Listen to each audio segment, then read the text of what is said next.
Greetings, this is Silent James. I hope you are having a good Saturday night. I had to check what day it was. And I hope you're healthy, happy, and safe. I'm working on a drawing today of a band on the Might of Princes.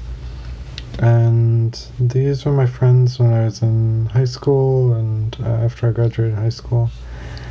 And just tonight, I saw a live video with some of the band members. So I want to draw this picture of the band and then tell a few stories about them as we do it. So really it all started with my friend Pete.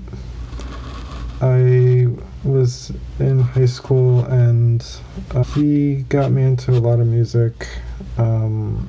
And one day he said to me that his friends are in a band called On the Might of Princes, which sounds like On the Night of Christmas if you say it quickly. But yeah, he said they're in this band, and he's like, do you want to go to the show? And I believe it was at the Mod Center in Long Island, and the band had just released their album, The Making of a Conversation. And I believe my first show was the last show with their first drummer, Nicole. So I'm very lucky, very happy that I got to see them play with her, because for the rest of the time I got to see their second drummer, Chris. So it was nice that I got to see both drummers. And the show was amazing. They are very... What I said when I first heard them, the thing I immediately said after I heard them was, I feel more intelligent now after hearing them. And I don't really know what I meant by that, but I stick by it, and I still feel that same way when I hear them. So The Making of a Conversation is a wonderful album, and they were playing mostly the songs from that album at the show. And first off, right off the bat, if you get a chance to see the original painting that was on it, what's the artist's name? Oh, sorry, bear with me. Okay, Scott Altman. Yeah, Scott Altman painted this wonderful cover for the original CD. So yeah, it was like very technical, it was like hardcore, it was punk, it was all sorts of things. And yeah, I had so much fun. And one of the things about the band that always was unique to them was that I must have seen them. I think I went to almost every show of theirs from that first show that I saw till like after I had graduated high school, and I had seen so many of their shows, but honestly I don't ever remember being at one and being bored, even though I knew the songs and I've seen them play so many times. It was exciting every single time. Like, they really did put their heart into every show. And that is, that passion is just like, it really does make life worth living. So that first show, Pete invited me, and there were a bunch of people there that I would see at shows, but I didn't know who they were at the time. And that happened a lot back then, before, in the pre-internet days. Like, eventually my friend Jade that I met, and this girl Rachel that I used to see at all the shows, and then my friend Nicole, who I'm friends with now, turns out she was at most of their shows, but I never knew her back then, so I'm gonna draw her later through there. Right now I'm drawing Jason Rosenthal. He sung most of the songs, or screamed most of the songs, and he is a guitarist. Unfortunately, he died a few years ago. Jason was very intense live. basically at the end of every show he would like collapse into like a heap. Like there's no other way I can describe it, but he was always on the ground by the end of the show, just like a mess, you know.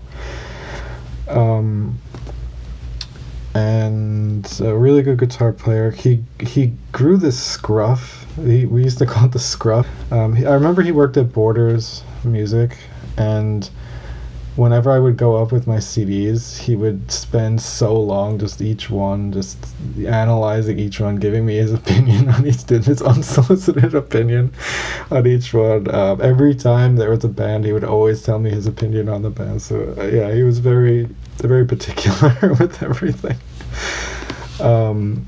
So I'm gonna draw my friend Lou here, and Lou and Tommy were the ones I was closest with. Pete was really good friends with Lou, and so Lou was always around, and hanging out with Lou is wonderful. He's the funniest person ever. Like, cracked me up so bad. And like, one of my favorite stories was we were going on a road trip, and we were at a truck stop, and then, you know, I was starving to death. Like, I'm not made to go on tours. Let me just say, I don't know how these boys did it, but so we stop at this truck stop. It's like 3 a.m, and I'm like starving, and I'm like, okay, I gotta go get something to eat. So I go inside and I grab like those green fruit rings. I think they're like the Haribo whatever green fruit rings. So I start eating them one after another, and I eat like 6 of them. I give one to Lou, and he's like, yeah, sure, I'll try it. And then he takes one, he puts it in his mouth, takes one bite, and he goes, I could break my tooth on this thing. So he drops it to the ground, and the freaking thing shatters. It cracks on the ground. Lou looks at me, and he's like, how many of those did you eat? And I was like, freaking like 6. He's like, those are supposed to bounce. If, you know, they're supposed to be gummy. He's like, what the heck is in them or whatever. So I got really nervous after that. But that was a funny Lou memory. Oh gosh, thinking about the stuff I used to eat back then, it really scares me now. But yeah, I always have a beer with Lou somewhere and make jokes, you know, talk about awesome movies and stuff like that. Yeah, he was really cool. I really miss him a lot. But I got to see him today talking about the band and talking about some memories and stuff like that. I haven't seen him in so long. He has this awesome long gray hair now, like a wizard. But it was funny listening to them all talking about the band, because there was a bunch of things I just wasn't a part of back then. I mean, like, a lot of the drama that they were talking about today, I really don't even know what they're talking about. Like, they're talking about how when they signed with Revelation, how there was this big brouhaha in the community, and like, you know, people were calling them sellouts, and all this stuff that I really wasn't, you know, of course I wasn't a part of, because I would, you know, that's just stupid and a waste of time. But I didn't even hear about this stuff, so like, I don't know, I guess this was after my time. Because yeah, when Sirens came out, I hadn't seen most of them in a long time, so I missed all that stuff. And it sounds like, I'm glad I missed it, because it sounds like a bunch of nonsense. But Lou had some really good commentary on the whole thing, and like, yeah, he had these huge mutton chops. Like, I'm trying to illustrate them here. I hope it doesn't look like he's like a drooling zombie. But anyway, yeah, he had huge mutton chops, and I remember him always yelling like with his mouth like a Peanuts character, you know.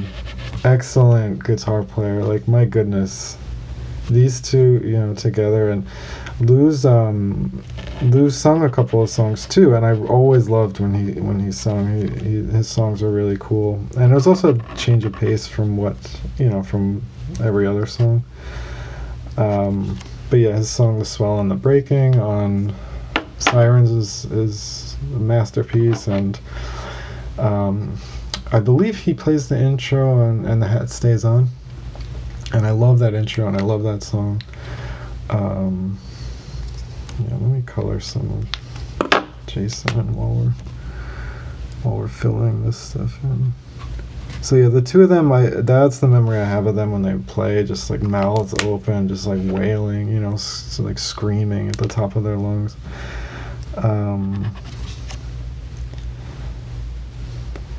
But yeah, and then Tommy was the other one that I was close with, and Tommy's a sweetheart, and I could not see him for a long time and just know he's still a sweetheart, because that's just the way he is. And he sort of like me a little bit. I mean, he reminded me of me a little bit because he was always nice to everybody. He never made fun of everybody. It was a big thing and during that time, guys in bands were always like making fun of each other, making fun of everything, and I really hate that. And like, he was never like that. Like, he was always welcoming. He was always super nice, and we always remarked that his bass lines were so important for the music, like. Because, when you hear a band like this, like, of course the guitars is like probably the thing you focus on or whatever, but his way of playing bass, it wasn't just backup, it was like its own, it had its own melody, it had its own weight to it, and like, at the time I was playing bass guitar too, and Tommy was like a huge inspiration to me. So yeah, I thought I always loved the way he played. And then he sung a few songs too, a backup or something. But yeah, he super tall. He super skinny. Most of these dudes were like really skinny. That was the thing with them. Jason was like, oh my gosh, like. Him and Tommy, they were just. I was skinny too, but they took it to like another level. But yeah, I remember going to a New Year's Eve party on 1999 when it was turning 2000. And Tommy was there, and I was having a really good. We were having a really good chat about stuff. So this is Chris, and excellent drummer. I've witnessed him like do things that are just, to me, suprahuman, I guess. Okay, one of the best drummers I've ever seen. Very incredibly talented, and I just saw him do things that were just insane. Like there was another band, Uplift, that my friend Jimmy, Steve, Adam were in, and their drummer couldn't make it to one of their shows, and they were playing with On the Mighty Princess, and Chris was in the parking lot listening to a cassette tape of Uplift 30 minutes before Uplift was supposed to go on, and he was learning the songs, and he learned the whole thing and got on stage and played. I don't know anyone that can do that like so quickly, like learn all like 6 or 7 songs, like just really in 30 minutes from a cassette tape in a parking lot. Like, it was just insane. So yeah, that was that was really cool. And then yeah, if you hear same thing as the bass, the drums, it has like a life of its own. Like everyone in this band, and Nicole too, the original drummer, I'm so in awe of their talent. It's just amazing. Like, But yeah, I heard Chris and Tommy and Lou today talking about the band and some memories and stuff like that. So that was really nice. What else? Yeah, I've seen them play in large places, small places. I saw that, I've seen them play where it was just like young, like students that showed up. Small crowds, big crowd. Yeah. We went to when we went on the road trip, we were visiting Adam, and there was a frat party that night, and they somehow convinced the people holding the frat party to let Uplift and On the Mind of Princes play. So it was like the funniest part was like Jimmy and Steve and all them and Uplift and Adam were like, okay, well, if we're gonna play a frat party, we have to learn like a frat song. So they learn that da na na hey na na na na na na na hey. So they open with that, and what's hilarious is they were all dumbfounded when they heard them playing that. They didn't know what to do. They actually, I think they were more confused by that than their actual music that they played later on. It was a laugh riot. Yeah, Adam's sister Val was there. I remember actually she had a party at her house. I don't remember the year, but she had a party. All of On the Mind of Princess was there. Pete was there. Jade was there. It was a really, really awesome party, I remember. And I had just gotten a rejection letter. So I had been drawing and submitting my own comics to Vertigo and DC and Marvel and all these places. And most of them wouldn't get back to me at all. But Vertigo sent me... this was all through the mail. They sent me the rejection letter and it had a checklist. And it was like,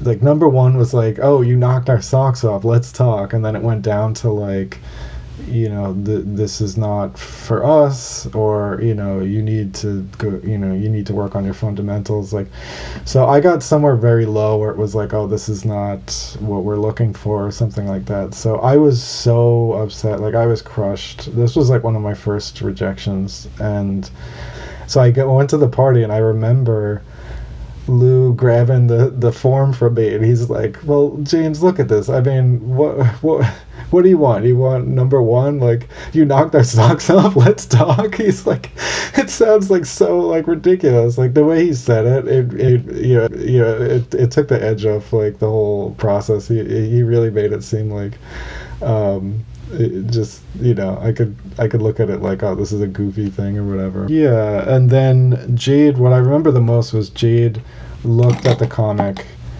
and I was really bummed. I really didn't have much of a support system as far as like my artwork went, but Jade looked at it, and she actually like took time at the party, like took time to go over it and talk to me about it, and then talk to me about like what are my goals and stuff like that. Like she was the first person to look at what I wanted to do, listen to me, and like actually give me like constructive feedback and stuff like that. And I'll never forget that. And Jade is one of my favorite people in the entire world. I met her through On the Might of Princess, because Pete knew what I wanted to do with my comics and stuff like that, and then he said, Chris from On the Might of Princess knows someone named Jade that has been working in the arts, and she lives in the city, and she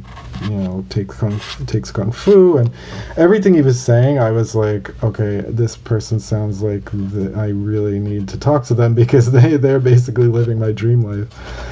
So they introduced me to her, and that was like one of my saving graces back then. And yeah, we stayed in touch, and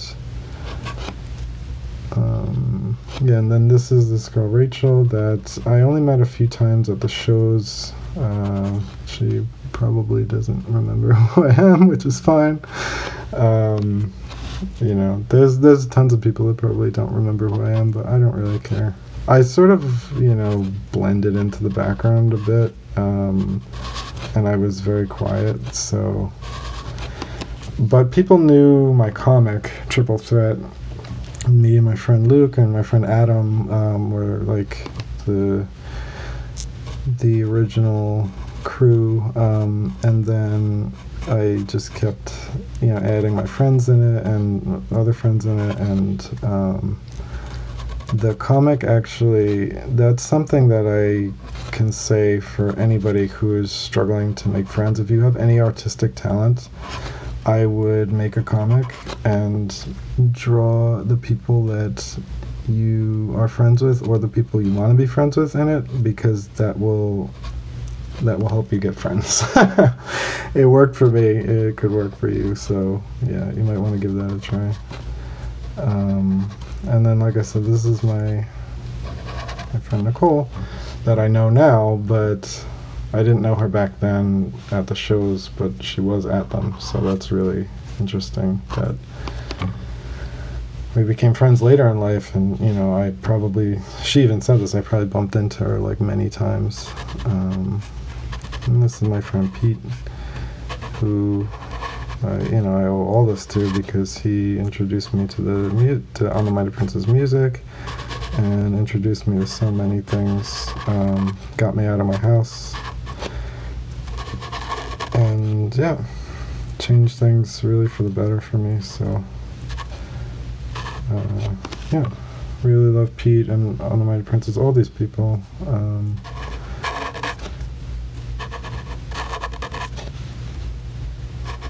And Chris is actually making a documentary about the band now, and there is a GoFundMe for it, and it sounds really cool. I'd be interested to see that. Remember certain things, learn about things that I wasn't at. But yeah, so their albums, the Making of a Conversation is. When I hear that, I'm literally like zapped back in time to like the late '90s. Like that is a powerful album. Just hearing it.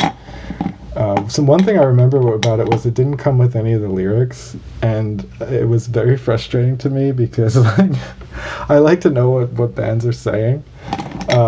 And they all told me the same thing. Everybody would say, well, Jason's very personal with his lyrics. That was the excuse all the time. And I was like, screw that. Like, everybody knew the lyrics though. Like, so there was, and somebody told me that there was a secret, there was a hidden lyric sheet, and this was back like in the early days of the internet, and they were all like passing it around through email or some kind of message board or something really really nerdy. I never did see the secret lyric sheet, but so I have a very twisted sense of what the lyrics are on that album, but it's okay. And then their second album, Where You Are and Where You Want to Be, I was a little bit bummed that they didn't use the same painter that they used for the cover on their first album.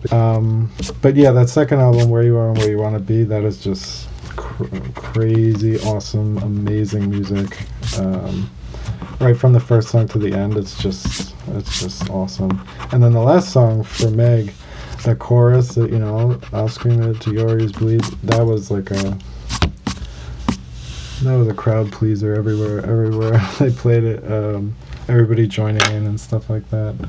So Jason had a very weird hair. It was brown, but it was like sort of orangey, sort of red. So I'm just gonna put a first layer of this on. Let's see, the memories I remember about Jason were on the way home from the road trip, was in the van with Jason in the back, and it was just us the whole 13-hour trip. So we're in the back, and we were talking about King Diamond. He loved music. Oh my gosh, always talking about music.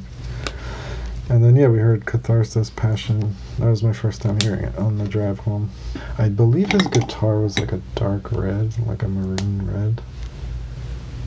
I don't remember, and I can only see black and white photos online.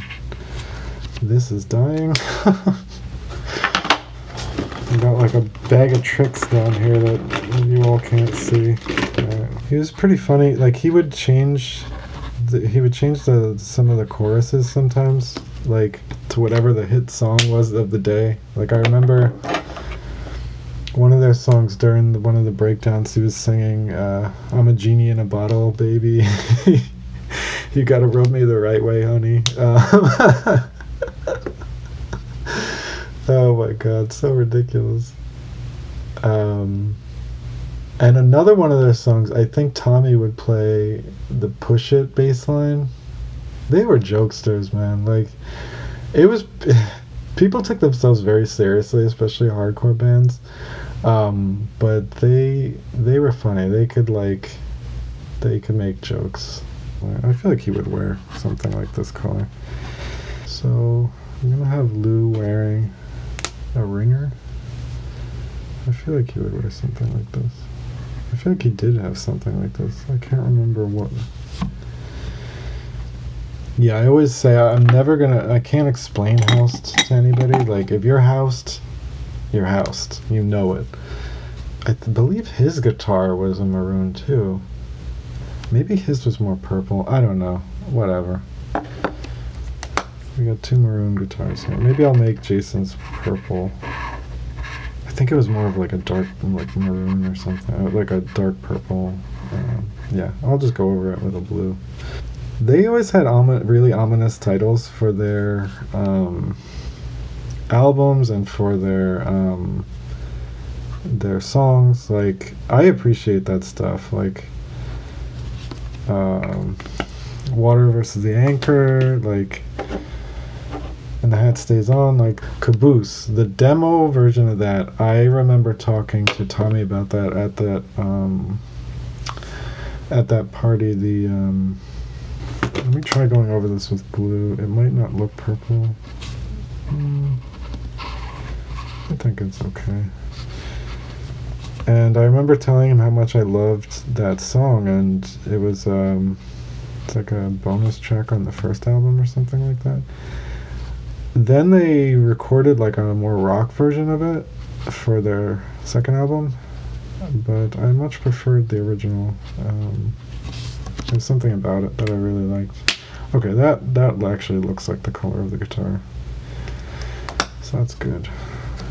We used to go to the Seaport Diner a lot in Long Island, and young people out there, if you know not of the horrors of the smoking section at a diner, consider yourself blessed, because it was disgusting. Like, no offense to smokers, but it was just, I'd have to sit there with all them smoking and just try to eat with that stuff all around you. It's just gross. Come on, seriously, like, disgusting.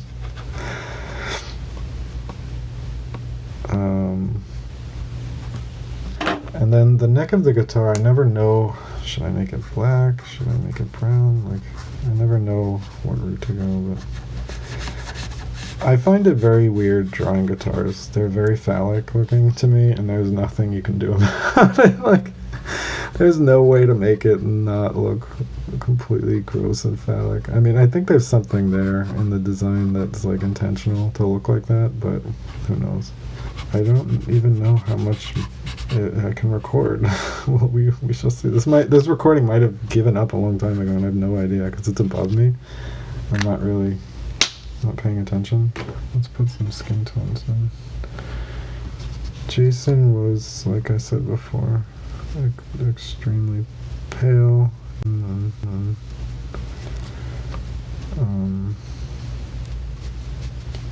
yeah, the other thing is the black is waterproof on this ink, on my markers, but the colors are not. So this can start making the colors bleed. But Bob Ross and Happy Accidents and this and that, like, it might be a good thing. Also, this paper, like I said, is not good for watercolors, so it's like, it just soaks it right in. There's no, yeah. And those ears I'll keep I'll keep that color, that bright.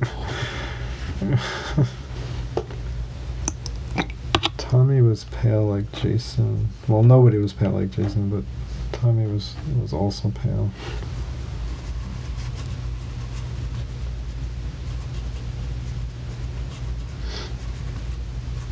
I love watercolor so much. I mean, markers are wonderful, especially for my work. But watercolor is so. I can do a lot with watercolor that I really appreciate it. I have Chris here with his shirt off. He usually had his shirt off when he was playing. But, yeah. Again, sorry if I botched up that tattoo, but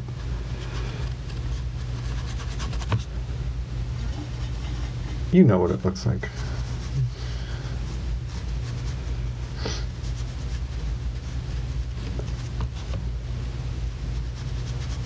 Music to me, playing instruments and stuff, it probably feels second nature to people that can do it. But it's so foreign to me. It really is. Like, I don't get how people can make music. I am so in awe of musicians, and especially my friends that play music, because I just think it's amazing.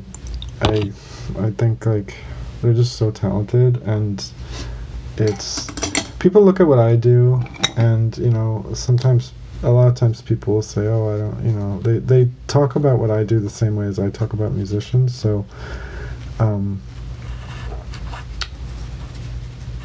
mean, I guess everybody has that kind of thing that they look at, other people's talent, and they're like, "Oh my gosh, I don't know how they do that," and blah blah blah. But I really do look at musicians like that. And yeah, like I said, every time I would see On the Mighty Princess, even though I'd seen them so many times, like, it was always so much fun. Always a joy. Always, like, always something new. It was just, I can't stress it enough. One of my favorite bands of all time. Like, it's not just because they were my friends, it's because they were so talented. And it was such a unique time back then, before, the internet was really took over our lives, and social media and stuff like that. I'm gonna give Tommy, like, a tan shirt. Oh, this is a little bit goldish, but whatever. You get the gold, Tommy. Yeah, one of the things that it doesn't matter how old I get, it's always a concern, is to not dip my watercolor brush into my drinking water, because I'll never learn. I always have my drinking water right next to my cup for my watercolor water. See, we just set it back a little bit so it's not so in your face. I guess I could put a shadow underneath them. I don't know. This could be the thing I regret. We'll give it a try.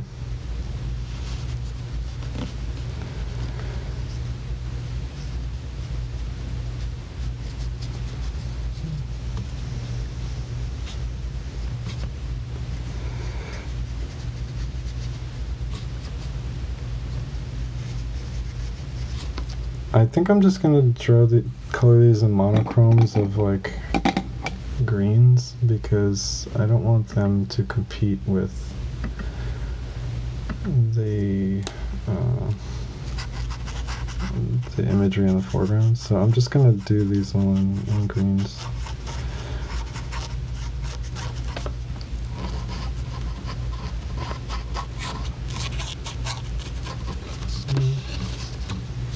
Such a good feeling being at these shows. Like, they're very welcoming, and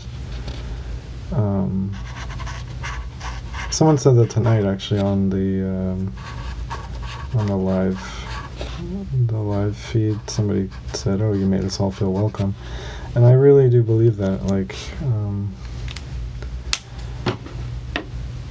I had a really hard time feeling welcome anywhere. So, like, yeah, the fact that I felt so welcome at these shows really says a lot. don't know, are there any last things I want to say? Because I'm almost done. I have a few tiny little things I have to do, but otherwise, I really miss all of them. And yeah, Jason died. He was 35, I think. It's really sad, but we have the recordings, which is really nice, and I have my memories and can make drawings whenever I want, and make videos and tell my friends stories. Yeah, maybe I'll just do last minute. I'll do some text.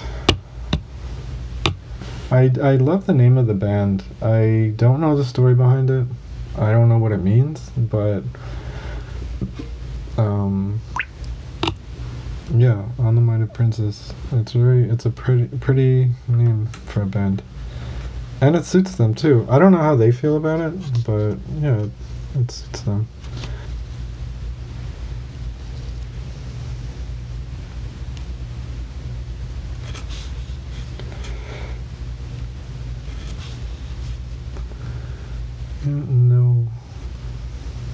No clue.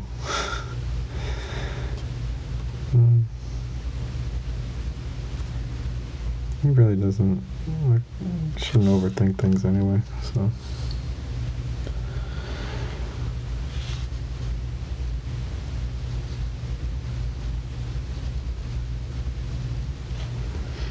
It's the kind of band name you'd have to tell somebody twice. You know? Who's this band? On the Mind of Princess. Who? So I don't know how they feel about that. Maybe they got sick of it. I don't know. I have to make sure I spell this right. How embarrassing. You do a masterpiece and then it's foiled at the end.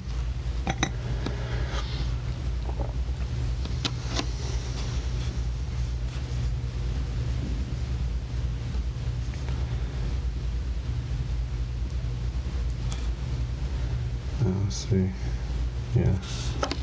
I don't know how I feel about that, but I'll put Prince's right next to Jason. I had a chance at the memorial show. I didn't even talk about that. So I went to the memorial show at St. Vitus. I don't know how to say it, but in Brooklyn. And that's how I found out my friend Nicole likes them, because she was at the show and I didn't know. But yeah, it was great catching up with everybody. I got to see Lou and his band, Fellow Project, I think they were called. And I got to see Adam and Jimmy and Steve Cooper and yeah, just a lot of people that I hadn't seen in a long time, and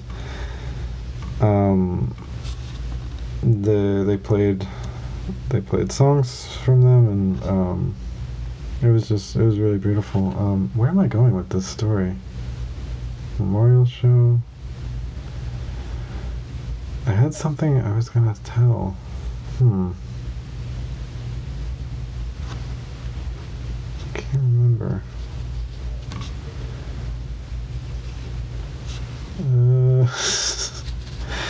I guess this is a sign I'm getting old. I have no idea what I was gonna say. Sorry, everyone. But yeah, these are my friends, and I got to meet Emily Ruff. I got to meet Emily Ruff for the first time there. The only time. Very briefly, but she was wonderful, and yeah, that was really nice. I got to see a bunch of people, and yeah, so I just want to thank you for tuning in, and thank you to On the Mind of Princess, Uplift, Contra, just everybody. I don't know. I hope you enjoyed this, and I hope if you know what I'm talking about with these people in this band, that it makes you feel good to remember the good stuff. because there was a few good things at that time. Not a lot, but there was a few. And yeah, I've been isolating for a long time now. San Francisco has had it for a long time. And I've been on my own this whole time for weeks and weeks and weeks. It's been like a month and a half. It's very scary out there, but doing this kind of thing, it feels good, and I hope you enjoy it. Thank you so much. Ta-ta.